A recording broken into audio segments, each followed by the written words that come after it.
Hello guys, welcome to my YouTube channel. Here is Swarna Mishra and you are watching Commerce Guideline. Guys, we will continue our second chapter and topic we will discuss Fayol's Principles of Management. So Fayol's के 14th principal हैं, तो ये principles को मैं आपको एक trick के जरिए बहुत आसान तरीके से समझा दूंगी, जिसे आप ये 14 प्रिंसिपल्स बहुत ही आसानी तरीके से आप इसे एकदम बहुत ही आसान तरीके से आप इसे याद रख सकते हैं। आपके एग्जाम तक आप इसे बहुत अच्छे से याद रख सकते हैं। तो ये ट्रिक जानने से पहले मैं आपको बता देती हूँ हेनरी फ्योल कौन थे।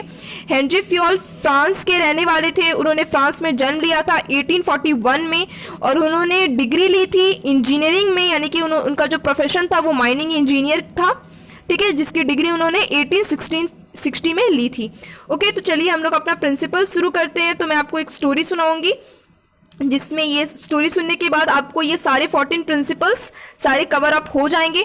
तो चलिए स्टार्ट करते हैं। सबसे पहला प्रिंसिपल है हमारा principle of division of work. Okay, so division of work जो है गाइज, ये डी से शुरू होता है डिवीजन, इसलिए हम लोगों ने यहाँ पे डी लिखा है। फिर principle of authority and responsibility. Okay, तो ये ए से है अथॉरिटी, तो इसलिए हम लोगों ने यहाँ पे ए लिखा है। Principle of discipline. ओके, तो ये डी से शुरू होता है, तो इसलिए हम लोगों ने डी लिखा है। अब ये जो तीनों प्रिंसिपल को हम एक पेयर कर लेते हैं, तो ये बन जाता है हमारा DAD, यानी कि डैड। ओके, तो ये हमारा, जैसे हम कोई भी फिल्म देखते हैं ना, तो जैसे हम लोग किसी भी फिल्म को देखते हैं तो फिल्म में जो हमारा एक लीड कैरेक्टर होता है ना, उसी तरह से ये जो हमारा प्रिंसिपल्स है, इसका जो लीड कैरेक्टर है वो है डैड।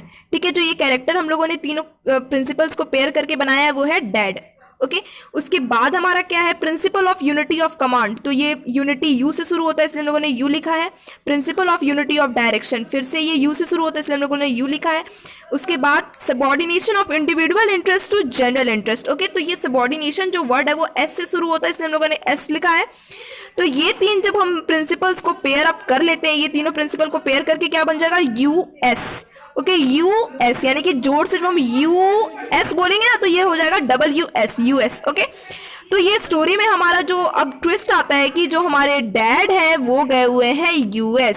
ओके, तो जब भी आप ऐसा सोचोगे ना कि अच्छा डैड से हम लोगों ने क्या प्रिंसिपल सोचा था, तो जब भी आप डैड बोलोगे तो डी से आपके दिमाग में आ जाएगा डिवीजन ऑफ वर्क, ए से आ जाएगा authority and responsibility and D से आ जाएगा डिसिप्लिन।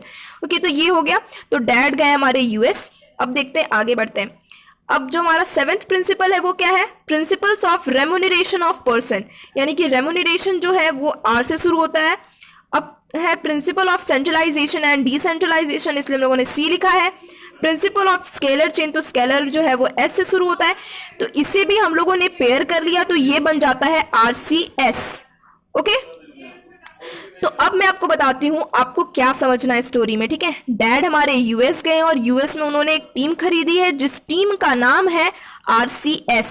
अब गाइज मैं आपको बताती हूँ, जैसे IPL में हमारा टीम है एक RCB, यानी कि रॉयल चैलेंजर्स बेंगलोर जो टीम है, तो यहाँ पे आपका जो टीम है उसका नाम है RCS।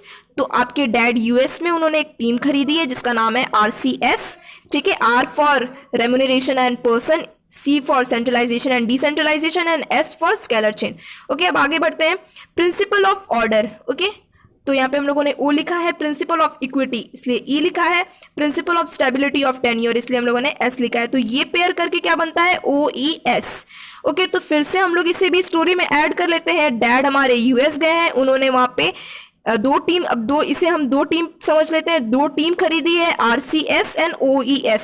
ये भी हमारा टीम का नाम हो गया OES। O for order, E for equity and S for stability and tenure. Okay, तो डैड US में उन्होंने दो टीम खरीदी है RCS। जब भी आप RCB मन में सोचते हो ना तो RCS आपके दिमाग में आ जाएगा। ठीक है, तो RCS और OES नाम की उन्होंने दो टीम खरीदी है। अब आगे बढ़ते हैं।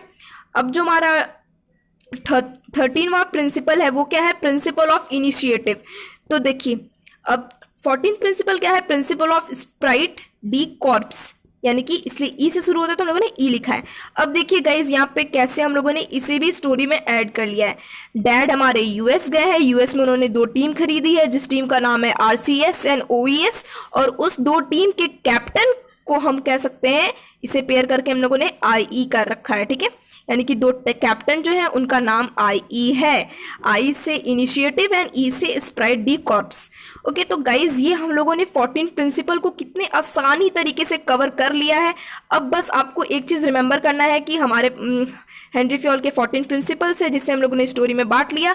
डैड यूएस गए हैं, उन्होंने 2 टीम खरीदी है, आरसीएस एंड ओईएस, जिसके कैप्टन को हम आई समझेंगे। ओके, तो गाइज ये सिंपल स्टोरी के तौर पे मैंने आपको समझा दिया 14 प्रिंसिपल्स को। अब नेक्स्ट वीडियो में मैं आपको सारे प्रिंसिपल्स को डिटेल में एक्सप्लेन कर दूंगी। तो गाइज अगर आपने मेरा चैनल सब्सक्राइब नहीं किया है तो जल्दी से जाकर सब्सक्राइब कर लीजिए और बेल आइकन को भी प्रेस कर दीजिए ताकि मेरे आने वाले सारे वीडियोस की नोटिफिकेशन आपको मिल सके। Thank you.